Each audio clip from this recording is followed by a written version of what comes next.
Hello বন্ধুরা, নাচ drawing একাডেমির এই ভিডিওতে তোমাকে স্বাগতম। আশা করি তোমরা সবাই ভালো আছো। আজকে আমরা হাজির হয়েছি আরও একটি নতুন ভিডিও নিয়ে। এই ভিডিওতে আমরা দেখাবো কিভাবে তুমি সহজেই পেন্সিল দিয়ে একটি দৃশ্য আঁকবে।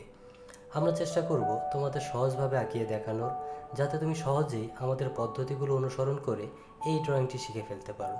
আশা করি এই ভিডিওটি তোমাদের অবশ্যই ভালো লাগবে এবং শেষ পর্যন্ত দেখবে। আর হ্যাঁ, লাইক, কমেন্ট এবং শেয়ার করতে ভুলো না। আর সাবস্ক্রাইব না করে থাকলে অবশ্যই সাবস্ক্রাইব করবে। তো বন্ধুরা, চলো তাহলে শুরু করি।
আমাদের সাথে থাকার জন্য আবারও ধন্যবাদ। আমরা চেষ্টা করেছি ছবিটি সহজভাবে অঙ্কন করার। যদি ড্রয়িংটি ভালো লাগে তবে লাইক দিতে ভুলো না। আর যদি মনে করো তোমার ভালো লাগেনি বা অন্য কোনোভাবে করলে আরও ভালো হতো, তবে তা কমেন্ট করে অবশ্যই আমাদের জানাবে। তাহলে আমরা পরবর্তী ভিডিওতে সেভাবেই করার চেষ্টা করব। কারণ আমরা চেষ্টা করছি আমাদের ভিডিও থেকে তোমাদের ভালো কিছু শেখানোর। তোমাদের ভালো লাগাই আমাদের প্রেরণা। যদি তুমি এই ভিডিও থেকে ভালো কিছু শিখতে না পারো, তবে আমাদের চ্যানেলে এই রকম আরও ভিডিও আছে, চাইলে সেগুলো দেখে আসতে পারো। আজ বিদায় নিচ্ছি, আগামীকাল নতুন ড্রয়িং নিয়ে হাজির হব ইনশাআল্লাহ। ভালো থেকো, সুস্থ থেকো, বেশি বেশি ড্রয়িং প্র্যাকটিস করো। তুমিও একদিন ভালো করবে এই আশা রইল। আল্লাহ হাফেজ।